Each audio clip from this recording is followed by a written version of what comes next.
माता दी।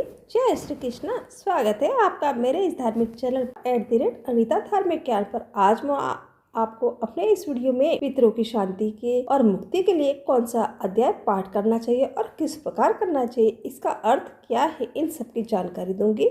आप ध्यान पूर्वक सुनिएगा। पितरों की शांति और मुक्ति के लिए श्रीमद् भगवत गीता के 7वें अध्याय यानी ज्ञान विज्ञान युग का पाठ करना चाहिए। इस अध्याय में 30 श्लोक है और इसका पाठ करने से पितृदोष समाप्त होता है तथा पितृ प्रेत योनि से मुक्त होकर मोक्ष प्राप्त करते हैं। यदि आप स्वयं पाठ करने में सक्षम न हो तो किसी योग्य ब्राह्मण से इस अध्याय का पाठ करा सकते हैं या इसका श्रवण भी कर सकते हैं। पितृपक्ष के दौरान इस अध्याय का पाठ करने से पूर्वजों पर आए पितृदोष की बाधाएं समाप्त होती हैं। इस पाठ के माध्यम से पितरों को मोक्ष का मार्ग मिलता है और वे परम ब्रह्म में लीन हो जाते हैं। इस अनुष्ठान से पितरों को शांति मिलती है और उनका आशीर्वाद मिलता है। यदि संभव हो तो श्राद्ध के दौरान पूरे 7वें अध्याय का पाठ कराएं या सुने। यदि आप स्वयं पाठ नहीं कर सकते तो आप किसी योग्य ब्राह्मण से 7वें अध्याय के सभी 30 श्लोकों का पाठ करवाना चाहिए। पाठ का फल और उसका पुण्य पितरों के लिए समर्पित करें।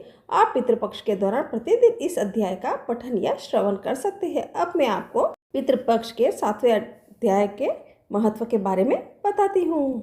भगवान शिव कहते हैं कि हे पार्वती, अब मैं 7वें अध्याय का महात्म्य बतलाता हूँ, जिसे सुनकर कानों में अमृत राशि भर जाती है। पाटलिपुत्र नामक एक दुर्गम नगर है जिसका गोपुर द्वार पर बहुत ही ऊंचा है। उस नगर में शंकुकर्ण नामक एक ब्राह्मण रहता था। उसके वैश्यवृत्ति का आश्रय लेकर बहुत धन कमाया, किंतु न तो कभी पितरों का तर्पण किया और न ही देवताओं का पूजन ही। यह धनोपार्जन में तत्पर होकर राजाओं को भी भोज दिया करता था। एक समय की बात है, उस ब्राह्मण ने अपना चौथा विवाह करने के लिए पुत्रों और बंधुओं के साथ यात्रा की। मार्ग में आधी रात के समय जब वह सो रहा था तब एक सर्प ने कहीं से आकर उसकी बाह में काट लिया। उसको काटते ही ऐसे शरीर की रक्षा असाध्य जान पड़ी। तत्पश्चात यदि संभव हो तो श्राद्ध के दौरान पूरे 7वें अध्याय का पाठ कराएं या सुने। यदि आप स्वयं पाठ नहीं कर सकते तो आप किसी योग्य ब्राह्मण से 7वें अध्याय के सभी 30 श्लोकों का पाठ करवाना चाहिए। पाठ का फल और उसका पुण्य पितरों के लिए समर्पित करें। आप पितृपक्ष के दौरान प्रतिदिन इस अध्याय का पठन या श्रवण कर सकते हैं। अब मैं आपको गीता के 7वें अध्याय में पितरों के मोक्ष और मुक्ति से जुड़े सवालों के साथ साथ श्राद्ध और तर्पण इत्यादि से भी जुड़ी कई महत्वपूर्ण बातें बताई गई है। गीता के इस 7वें अध्याय की महिमा क्या है और इसका पाठ पितृपक्ष के दौरान क्यों करना चाहिए, चलिए इसे जानते हैं। इस कथा के जरिए भगवान शिव कहते हैं कि हे पार्वती, अब मैं 7वें अध्याय का महात्म्य बतलाता हूँ, जिसे सुनकर कानों में अमृत राशि भर जाती है। पाटलिपुत्र नामक एक दुर्गम नगर है जिसका गोपुर द्वार पर बहुत ही ऊंचा है। उस नगर में शंकुकर्ण नामक एक ब्राह्मण रहता था। उसके वैश्यवृत्ति का आश्रय लेकर बहुत धन कमाया, किंतु न तो कभी पितरों का तर्पण किया और न ही देवताओं का पूजन ही। यह धनोपार्जन में तत्पर होकर राजाओं को भी भोज दिया करता था। एक समय की बात है, उस ब्राह्मण ने अपना चौथा विवाह करने के लिए पुत्रों और बंधुओं के साथ यात्रा की। मार्ग में आधी रात के समय जब वह सो रहा था तब एक सर्प ने कहीं से आकर उसके बाह में काट लिया। उसके काटते ही ऐसी अवस्था हो गई कि मणि मंत्र और औषधि आदि से भी उसके शरीर की रक्षा असाध्य जान पड़ी। तत्पश्चात कुछ ही क्षणों में उसके प्राण पखेरु उड़ गए और वह प्रेत बना। फिर बहुत समय के बाद वह प्रेत सर्प योनि में उत्पन्न हुआ। उसका वित्त धन की वासना में बंधा था। उसने पूर्व वृत्तांत को स्मरण करके सोचा कि मैंने घर के बाहर करोड़ों की संख्या में अपना जो धन गाड़ा रखा है, इससे इन पुत्रों को वंचित करके स्वयं ही उनकी रक्षा करूंगा। सांप की योनि में पीड़ित होकर पिता ने एक दिन स्वप्न में अपने पुत्रों के समक्ष आकर अपना मनोभाव बताया। तब उनके पुत्रों ने सवेरे उठकर बड़े विस्मय के साथ एक दूसरे से सपने की बातें कही। उनसे मंझला पुत्र कुदाल हाथ में लिए घर से निकला और जहां उसके पिता सर्प योनि धारण करके रहते थे उस स्थान पर गया। यद्यपि उसे धन के स्थान का निश्चय ठीक पता नहीं था, तो भी उसने चिन्हों से उसका ठीक निश्चय कर लिया और लोभ बुद्धि से वहां पहुंचकर बाम्बी को खोदना आरंभ किया। तब उस बाम्बी से बड़ा भयानक सांप प्रकट हुआ और बोला, ओ मूढ़, तू कौन है? किस लिए आया है? यह बिल क्यों खोद रहा है? किसने तुझे भेजा है? ये सारी बातें मेरे सामने बता। पुत्र बोला कि मैं आपका पुत्र हूँ, मेरा नाम शिव है। मैं रात्रि में देखे हुए सपने में विस्मित होकर यहाँ एक स्वर्ण लेने के कौतूहल से आया हूँ। पुत्र की यह वाणी सुनकर वह साफ हंसता हुआ उच्च स्वर से इस प्रकार स्पष्ट वचन बोला कि यदि तू मेरा पुत्र है तो मुझे शीघ्र ही बंधन से मुक्त कर। मैं अपने पूर्व जन्म के गाड़े हुए धन के लिए ही सर्प योनि में उत्पन्न हुआ हूँ। पुत्र, पिताजी, आपको मुक्ति कैसे होगी, इसका उपाय मुझे बताइए, क्योंकि मैं इस रात से सब लोगों को छोड़कर आपके पास आया हूँ। पिता बोला कि बेटा, गीता के अमृतमय सप्तम अध्याय को छोड़कर मुझे मुक्त करने में तीर्थ, दान, तप और ज्ञान यज्ञ सर्वथा समर्थ नहीं है। लेकिन गीता का 7वां अध्याय ही प्राणियों के जरा, मृत्यु आदि दुखों को दूर करने वाला है।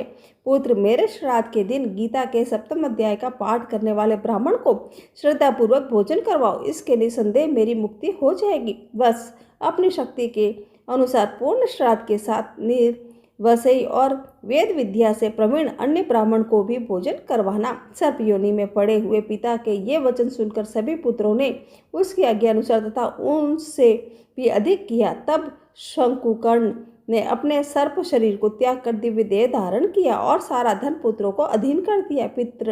पिता ने करोड़ों की संख्या में जो धन उनमें बांट दिया था, उससे वे पुत्र बहुत प्रसन्न हुए। उनकी बुद्धि धर्म में लगी हुई थी, इसलिए उन्होंने बावली, कुआं, पोखरा, यज्ञ तथा देव मंदिर के लिए उस धन का उपयोग किया और अन्नशाला भी बनवाई। तत्पश्चात 7वें अध्याय का सदा जप करते हुए उन्होंने मोक्ष प्राप्त किया। हे पार्वती, ये तुम्हें 7वें अध्याय का महात्म्य बतलाया है, जिसके श्रवण मात्र से मानव सब पातकों से मुक्त हो जाता है।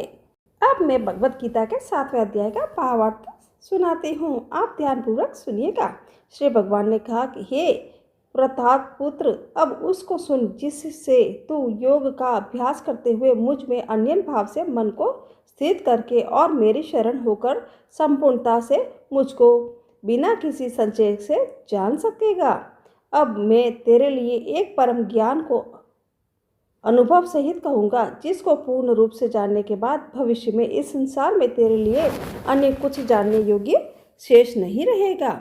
हजारों मनुष्यों में से कोई एक मेरी प्राप्ति रूपी सिद्धि की इच्छा करता है।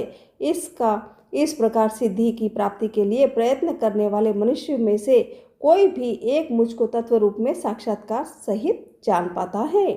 पृथ्वी, जल, अग्नि, वायु, आकाश, मन, बुद्धि और अहंकार, ऐसे यह 8 प्रकार के भेदों वाली तो मेरी जड़ स्वरूप अपरा प्रकृति है। हे महाबाहु अर्जुन, परंतु इस जड़ स्वरूप अपरा प्रकृति माया के अतिरिक्त अन्य चेतन दिव्य स्वरूप परा प्रकृति आत्मा को जानने का प्रयत्न कर, जिसके द्वारा जीव रूप से संसार का भोग किया जाता है। हे अर्जुन, तू मेरी इस जड़ तथा चेतन प्रकृतियों को भी सभी प्राणियों के जन्म का कारण समझ, और मैं ही इस संपूर्ण जगत की उत्पत्ति तथा प्रलय का मूल कारण हूँ। हे धनंजय, मेरे अतिरिक्त अन्य कुछ भी नहीं है। जिस प्रकार माला के मोती धागे पर आश्रित रहते हैं, उसी प्रकार यह संपूर्ण जगत मणियों के समान मुझ पर ही आश्रित है। हे कुंती पुत्र, मैं ही जल का स्वाद हूँ, सूर्य तथा चंद्रमा का प्रकाश हूँ, समस्त वैदिक मंत्रों में ओमकार हूँ, आकाश में ध्वनि हूँ और मनुष्यों द्वारा किया जाने वाला पुरुषार्थ भी मैं ही हूँ। मैं पृथ्वी में पवित्र गंध हूँ, अग्नि में ऊष्मा हूँ, समस्त प्राणियों में वायु रूप में प्राण हूँ और तपस्वियों में तप भी मैं हूँ। हे पृथा पुत्र, मुझको ही सभी प्राणियों का अनादि अनंत बीज समझ, मैं बुद्धिमान की बुद्धि और तेजस्वी मनुष्यों का तेज हूँ। हे भरत श्रेष्ठ अर्जुन, मैं बलवानों का कामना रहित और आसक्ति रहित बल हूँ और सब प्राणियों में धर्मानुसार शास्त्रानुसार विषयी जीवन हूँ। प्रकृति के 3 गुण, सत्व गुण, रज गुण और तम गुण के उत्पन्न होने वाले भाव, उन सबको तो मुझसे उत्पन्न होने वाले समझ, परंतु प्रकृति के गुण मेरे अधीन रहते हैं, मैं उनके अधीन नहीं हूँ। प्रकृति के इन 3 गुणों से उत्पन्न भावों द्वारा संसार के सभी जीव मोहग्रस्त रहते हैं। इस कारण प्रकृति के गुणों में अतीत मुझ परम अविनाशी को नहीं जान पाते। यह 3 दिव्य गुणों से युक्त मेरी अपराशक्ति स्वरूप माया को पार कर पाना असंभव है, परंतु जो मनुष्य मेरी शरणागत हो जाए वह मेरी इस माया को आसानी से पार कर जाते हैं। मनुष्यों में अधर्मी और दुष्ट स्वभाव वाले मूर्ख लोग मेरी शरण ग्रहण नहीं करते। ऐसे नास्तिक स्वभाव धारण करने वाले को ज्ञान मेरी माया द्वारा हर लिया जाता है। ये बरश्रेष्ठ अर्जुन, 4 प्रकार के उत्तम कर्म करने वाले, आर्त दुख से निवृत्ति चाहने वाले, यथार्थ धन संपदा चाहने वाले, जिज्ञासु केवल मुझे जानने की इच्छा करने वाले, और ज्ञानी मुझे ज्ञान सहित जानने वाले भक्त मेरा स्मरण करते हैं।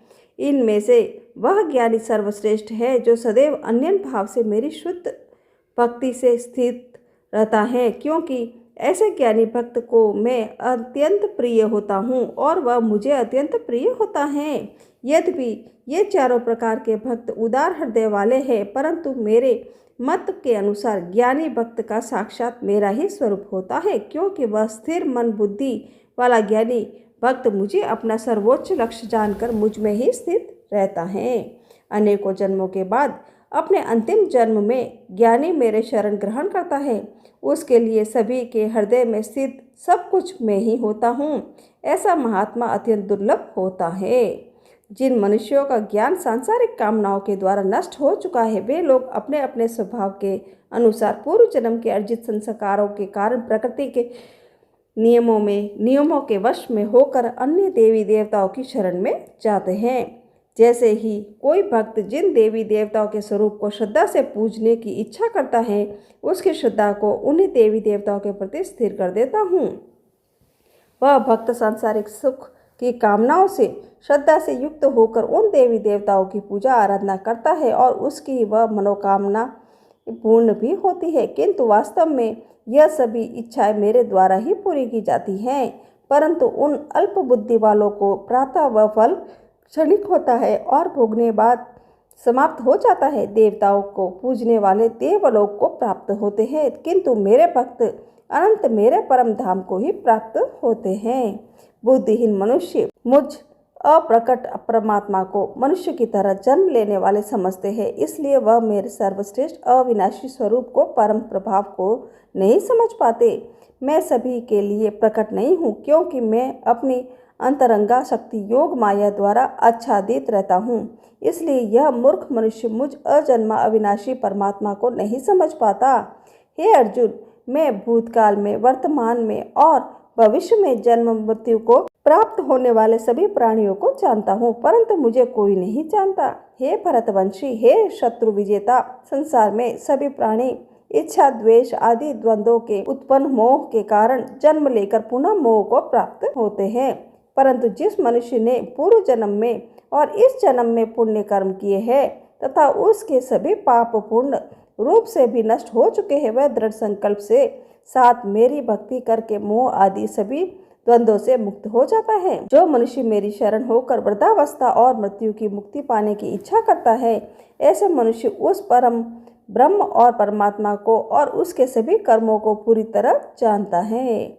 जो मनुष्य मुझे अधिभूत संपूर्ण जगत का कर्ता, आदिदेव, संपूर्ण देवताओं का नियंत्रक तथा आदि यज्ञ संपूर्ण फलों का भोक्ता सहित जानता है और जिसका मन निरंतर मुझ में स्थिर रहता है, वह मनुष्य मृत्यु के समय भी मुझे ही जानता है। इस प्रकार उपनिषद, ब्रह्म विद्या तथा योग शास्त्रार्थ स्वरूप श्रीमद् भागवत गीता में श्री कृष्ण तथा अर्जुन के संवाद में भगवत गीता योग नाम का 7वां अध्याय संपूर्ण हुआ। मैंने आपको 7वां अध्याय का भावार्थ सुना दिया था।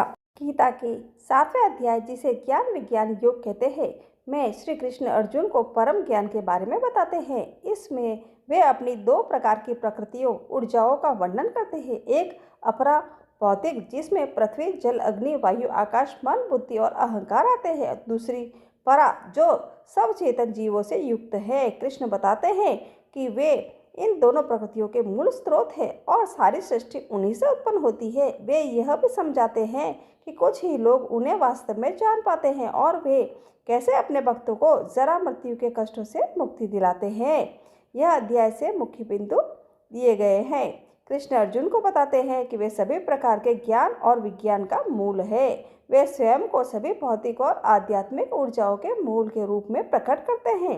वे अपनी दो प्रकृतियों का वर्णन करते हैं। यह 8 प्रकार की है: पृथ्वी, जल, अग्नि, वायु, आकाश, मन, बुद्धि और अहंकार।